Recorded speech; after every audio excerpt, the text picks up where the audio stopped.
Salut, je m'appelle Concetto Aloy, je suis un pasteur et un passionné de Jésus. À travers ce podcast, j'aimerais t'aider à mettre un point final à ton passé pour écrire un nouveau chapitre de ta vie. Alors mets-toi à l'aise et c'est parti pour ce nouvel épisode.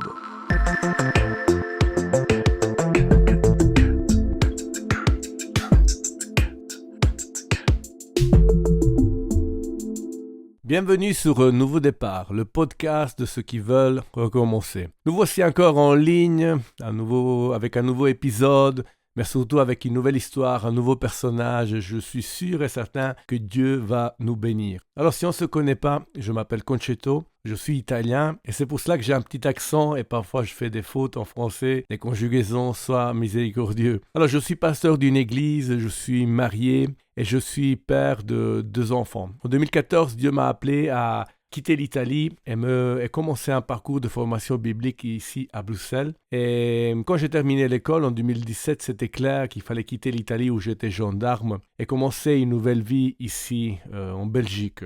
Alors, si tu ne connais pas l'objectif du podcast, à chaque épisode, je te parle d'un personnage biblique qui a vécu un avant peu glorieux, avec des échecs, des situations compliquées. Et ensuite, une rencontre avec Dieu, une rencontre avec Jésus qui a permis un après, quelque chose de nouveau, quelque chose d'incroyable. Et tout cela pour te montrer qu'un nouveau départ est possible pour toi aussi. Au-delà de tes péchés, au-delà de ton passé, avec Jésus, un nouveau départ est possible pour toi et pour quiconque. Alors, avant d'aller plus loin, si les contenus de ce podcast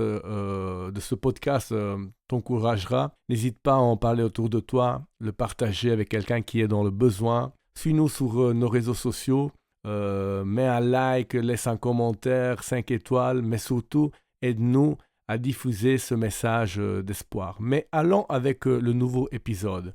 J'ai intitulé cet épisode « L'appel qui change la vie ». Alors, juste pour éviter des malentendus, l'appel qui change la vie, c'est pas l'appel qui vient d'Amérique. Là, on te dit que tonton Sam t'a laissé de l'argent, un gros héritage. Non, je ne parle pas de cela, mais je te parle de cet appel, de ce moment où Dieu t'appelle à son service. Et c'est pour cela que dans une société où il y a beaucoup de besoins, j'aimerais te lancer un défi. Et si Dieu t'appelait à la mission ? Est-ce que tu serais capable, par amour de ton prochain, à obéir et à tout quitter pour aller jusqu'aux extrémités de la terre? Pourquoi je te parle d'amour et d'obéissance? Parce que c'est la réponse que 2 missionnaires américains, un couple de missionnaires américains m'a donné une fois quand je lui ai posé cette question. Je lui ai demandé, mais pour vous, c'est quoi la mission? C'était des missionnaires qui venaient d'Alaska, ils étaient en Europe et avant, pendant beaucoup d'années, avaient travaillé en Asie. Et donc, ils m'ont répondu, lui m'a répondu, ce frère, il m'a répondu, pour moi, la mission, c'est l'obéissance, c'est répondre à l'appel de Dieu, obéir et aller dans le monde et parler de Jésus. Sa femme aussi, elle m'a répondu en me disant, pour moi, la mission, c'est Jean 3,16, ce fameux verset, Dieu a tant aimé le monde qui a donné son Fils afin quiconque croit en lui aille la vie éternelle. C'est pour cela, il faut aimer, il me disait, il faut aimer. Il faut donner cet amour comme Jésus a été donné pour nous à la croix. Nous, on doit parler, on doit donner cet amour aux autres. Et donc, comme tu peux bien comprendre en ligne avec le thème de ce podcast, l'appel de Dieu génère toujours un avant où on vivait pour nos projets, pour nos intérêts. Mais ensuite, un appel de la part de Dieu qui nous pousse à rentrer dans un nouveau projet, un appel qui nous pousse à rentrer dans quelque chose de nouveau, qui nous donne un après, une vie complètement révolutionner, une vie incroyable. Je te parle de cela, pourquoi? Parce que j'ai vécu cet avant où je vivais pour mes projets, mais ensuite Dieu m'a appelé et je peux te dire que depuis que je suis en Belgique, ça fait maintenant 10 ans, c'est le meilleur des choix que j'ai pu prendre dans ma vie. Et aujourd'hui, je t'aimerais parler de l'apôtre Paul. Lui, c'est un personnage qui a vécu ces étapes d'une manière nette et incroyable. L'appel de Dieu pour sa vie était tellement révolutionnaire et inspirant qu'on en parle encore aujourd'hui, 2000 ans après. Mais lisons son histoire. Alors nous sommes dans le livre des Actes des Apôtres, au chapitre 9, verset 1. Quant à Saul, il respira toujours les menaces et les meurtres contre les disciples du Seigneur. Il se rendit chez le grand prêtre et lui demanda des lettres pour les synagogues de Damas, afin de pouvoir arrêter et amener à Jérusalem les partisans de cet enseignement qu'il trouverait. Homme ou femme. Comme il était en chemin et qu'il s'approchait de Damas, tout à coup une lumière qui venait du ciel resplendit autour de lui. Il tomba par terre et entendit une voix lui dire « Saul, Saul, pourquoi me persécutes-tu » Il répondit « Qui es-tu, Seigneur » Et le Seigneur dit « Moi, je suis Jésus, celui que tu persécutes. Lève-toi, entre dans la ville et on te dira ce que tu dois faire. » Les hommes qui l'accompagnaient s'arrêtèrent muets de stupeur. Il entendait bien la voix, mais il ne voyait personne. Saul se releva de terre, malgré ses yeux ouverts. Il ne voyait rien. On le prit par la main pour le conduire à Damas. Il resta 3 jours sans voir et il ne mangea ni ne but rien. Voilà, avant d'aller plus loin, j'aimerais te donner un peu le contexte. Comme d'habitude, à chaque épisode, remettre cette histoire dans le contexte. Donc, on est au début de l'Église. Jésus est déjà ressuscité, monté vers le ciel. Et il a donné ce mandat d'aller jusqu'aux extrémités de la terre pour parler de lui et de la bonne nouvelle de l'Évangile. À Jérusalem était éclatée une persécution. À Jérusalem, il y avait cette persécution qui avait poussé l'Église à aller au-delà de la Judée. Et c'était une Église qui grandissait en nombre. Il y avait des conversions, il y avait des personnes qui venaient écouter. Mais avec la croissance spirituelle, il y a aussi la croissance de l'opposition. Le diable ne reste pas là à regarder. Et parmi les persécuteurs, il y a ce Saul qui est un homme. Saul, c'est la version juive du nom Paul. Paul, c'est la version romaine, mais c'est les mêmes personnes. Saul, c'est un homme violent, c'est un homme sans pitié. Et c'est un homme qui a demandé des autorisations pour aller dans la ville de Damas et arrêter les chrétiens.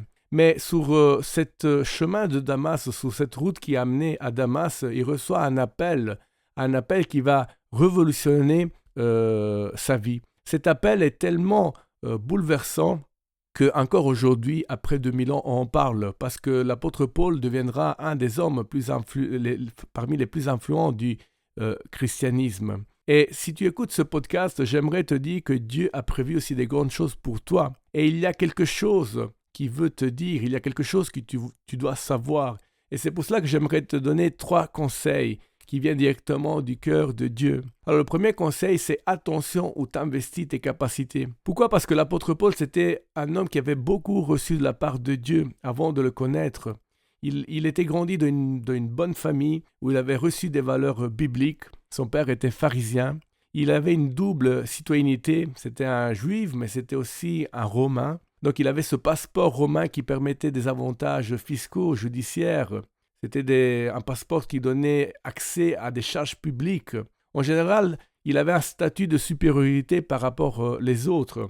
Dieu l'avait vraiment béni. À l'âge de 13 ans, il était parti vers la ville de Jérusalem, là où il avait été se former au pied du grand rabbin Gamaliel. On pense qu'il parlait au moins 3 langues, l'araméen, l'hébreu et le grec. Il était connaisseur de la philosophie grecque parce qu'après sa conversion, il montera à Athènes à évangéliser. Et en parlant avec des Grecs, il citera des philosophes. C'est un homme d'influence. En Acte 26, verset 10, il dit « J'ai jeté en prison beaucoup de chrétiens, car j'en avais reçu le pouvoir. » Il avait reçu le pouvoir des chefs, des prêtres. Et quand on les condamnait à mort, je votais contre eux. Donc sa parole était influente. Il pouvait condamner à mort des personnes. Il était capable de planifier des objectifs. Il avait demandé des lettres et le voici en train d'y aller vers la ville de Damas. Mais surtout, c'était un homme de persévérance. Imaginez-vous parcourir 240 km dans le désert, dans les conditions de l'époque. Si déjà c'est compliqué aujourd'hui avec des voitures, c'était un homme qui persévérait. C'était un homme qui avait reçu des capacités, des dons. Mais malheureusement, c'était un homme qui avait mis ses capacités et ses dons et ses talents au service d'un mauvais projet. Et c'est tellement une grande erreur que Dieu doit l'arrêter. Jésus doit l'arrêter et doit lui dire « Saul, Saul, pourquoi me persécutes-tu » Vous savez, cette semaine, en écoutant l'histoire d'un grand sportif, j'aime bien écouter les histoires des hommes qui ont réussi dans le sport, mais aussi d'hommes qui ont réussi dans le business, dans la société. Et je me disais quand même, plein de personnes reçoivent des dons et des talents, mais malheureusement, il les met à disposition des projets de gloire personnels, à la recherche de l'argent. Et je pensais à Dieu, combien il doit souffrir quand des personnes qui ont reçu beaucoup de sa part, mais leur disposition, leur capacité à chanter, à faire du sport, à gérer, des équipes à disposition de mauvais projets dans le business pour faire du mal à des projets que parfois font du mal à la société, à l'environnement, au monde, combien il doit souffrir. Mais nous, on ne veut pas être de ces personnes-là, on veut faire attention, on veut investir dans les projets de Dieu, nos capacités. Et c'est pour cela que j'aimerais te donner ce deuxième conseil. Écoute ce que Dieu a à te dire aujourd'hui à travers ce podcast, à travers ce message. Il y a un appel pour toi. Et l'appel de Dieu pour Paul arrive dans le plein de ses activités. Il est en train d'y aller vers la ville de Damas, il est en train de persévérer dans ce voyage. Mais tout à coup, comme on a lu, il y a une lumière qui éclate dans le ciel. Comme il était en chemin qui approchait de Damas, il a écrit tout à coup. Une lumière qui venait du ciel resplendit autour de lui. Et quand j'ai vu ce tout à coup, ça m'a parlé parce que c'est vrai que quand on est dans le plein de nos activités, dans notre vie, il y a un tout à coup qui éclate à travers un message qui vient de Dieu. Et celui qui saisit ce message est celui qui va faire des grandes choses pour Dieu. Ce tout à coup a changé complètement les projets et la vie de l'apôtre Paul. D'une manière, vraiment, il s'est donné 100%. Il n'y a pas eu une demi-mesure, il ne s'est pas donné 50%. Non, cet appel a pris toute sa vie. Et j'espère que ce tout à coup puisse éclater aussi dans ta vie aujourd'hui à travers ce message. Parce que parmi toutes les lumières que attirent notre regard et éblouissent notre regard dans cette société, il y en a une plus forte aujourd'hui. C'est la lumière de Jésus-Christ qui veut saisir ta vie et t'utiliser pour des grandes choses. Dans le texte, il y a un autre détail qui me parle. Parce que quand l'apôtre Paul il dit « Qui es-tu Seigneur ?» Le Seigneur répondent « Je suis Jésus. » Et ce « je suis », ça m'a rappelé l'appel de Moïse, un autre grand missionnaire pour Dieu. Quand Dieu l'appelle pour aller délivrer son peuple, Moïse accepte et il dit « Mais quand quelqu'un me demandera qui t'envoie, qu'est-ce que je dois répondre ?» Et en Exode 3, 14, on a la réponse. Dieu dit « Je suis m'a envoyé vers vous ». Ce « je suis » que l'apôtre Paul, comme Moïse entend, c'est plus que la première personne singulière du verbe « être ». Parce que dans l'évangile de Jean, en fait, Dieu donne des grands détails sur cette première personne singulière du verbe « être ». Avec cette déclaration, il nous expliquera qui est le « je suis » et quel est le message qu'il faut porter dans ce monde. En Jean, chapitre 6, verset 35, Jésus dira « Je suis le pain de vie ». Dans un monde qui a tellement de faim spirituelle, Jésus est la réponse. Jésus peut combler ce besoin. Jésus dira aussi au chapitre 8, verset 12, « Je suis la lumière du monde, dans un monde rempli de ténèbres. Jésus arrive et apporte la lumière. » Jésus dira au chapitre 10, verset 7, « Je suis la porte, celui qui permet de rentrer dans cet amour, l'amour de Dieu, dans des nouveaux projets. » Toujours chapitre 10, verset 11, il dira « Je suis le bon berger, celui qui occupe de nous, dans nos problèmes, dans nos faiblesses, dans nos blessures, et surtout qui nous défend de l'ennemi. » Jésus dira au chapitre 11, verset 25, « Je suis la résurrection. » Il est capable de ressusciter n'importe quel problème, n'importe quelle vie, n'importe quelle dépression, burn-out. Jésus dira aussi « Je suis le chemin. » Je suis le chemin, la vérité et la vie au chapitre 14, verset 6. C'est celui qui nous amène vers l'éternité, vers le paradis. Et pour terminer, au chapitre 15, verset 1, il dira « Je suis le cep ». C'est vrai que c'est seulement en restant attaché à lui qu'on peut apporter du fruit. Donc, Dieu nous appelle à aller en mission pour lui et à apporter ce message d'espoir parce que le monde a besoin de pain spirituel. Le monde a besoin de lumière. Le monde a besoin d'une porte pour entrer dans la sécurité de l'amour de Dieu. Le monde a besoin d'un bon berger qui s'occupe d'eux.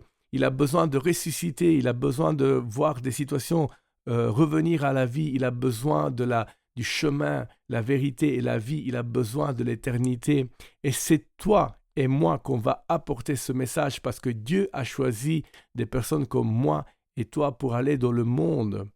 Sache que l'appel de Dieu, ça coûte quelque chose. Paul a dû quitter une position influente dans la société de son époque. il l'a fait, mais il était grandement béni et utilisé par Dieu. Je te parle de quelque chose que je sais parce que j'ai quitté mon emploi, j'ai quitté mon pays. Et combien de bénédictions dans ces dernières années, dans ce pays qui est la Belgique. On a implanté une église, on a vu des personnes se baptiser, on est en train de former des leaders, une nouvelle génération. Combien de bénédictions l'appel de Dieu. Mais ça coûte quelque chose. Et parfois, ça peut coûter même jusque la vie. C'est le cas de 11 chrétiens en 2016. J'avais lu un article. Il y avait une région qui avait été conquérie par des extrémistes de ISIS. Et donc, ces extrémistes terroristes avaient obligé tous les chrétiens à partir, mais ces 11 chrétiens sont restés dans la région parce qu'ils voulaient témoigner de Jésus. Et ils ont été tués, ils l'ont payé avec leur vie. Pourquoi? Parce qu'ils voulaient obéir à cet appel de Dieu, cet appel à porter l'amour dans le monde. Dernière chose que j'aimerais te dire, vis ton appel. Vis ton appel. C'est ce qu'il a fait l'apôtre Paul. Pendant 22 ans, il a été missionnaire. Il a marché des kilomètres et des kilomètres pour aller parler de Jésus. Il a accompli des miracles. Il a été témoin puissant de conversion. Il a fondé des églises. Il a formé des leaders, des pasteurs. Et tout cela parce qu'un jour, sur le chemin qui allait vers Damas, pendant qu'il était dans ses projets et dans sa vie, il a accepté l'appel de Dieu. Dans l'épître de Jacques, au chapitre 1, 22, il est écrit « Mettez en pratique la parole et ne vous contentez pas de l'écouter. » C'est ça que j'aimerais te dire aujourd'hui. Mets en pratique la parole et ne te contente pas de l'écouter. Et c'est ce que je fais à chaque jour. À chaque jour, j'essaie de m'efforcer, de me donner. Et Dieu me donne la force et les capacités de le faire avec beaucoup de grâce. Il me donne l'opportunité de te parler en ce moment. Mais allons avec la conclusion. Dieu peut utiliser n'importe qui. Dieu a utilisé l'apôtre Paul et pourtant n'était pas la personne sur laquelle on aurait misé, c'était un persécuteur. Et j'espère qu'à travers ce message, à travers cet appel, tu puisses aussi vivre un avant où tu étais dans tes projets, où tu suivais ta vie, tu pensais à toi-même, mais ensuite cet appel, ce message qui produit quelque chose de nouveau, un nouveau départ, mais surtout l'envie de rentrer dans les projets de Dieu, dans des projets pour amener l'évangile jusqu'aux extrémités de la terre. Un appel qui produit un après, où il y a des bénédictions, où il y a un ministère, où il y a du contenu qui est partagé autour de nous avec ce message que Jésus est la solution. Mais permets-moi de prier pour toi. Seigneur Jésus, j'aimerais te remercier pour ce message et je te prie que ce message puisse être écouté.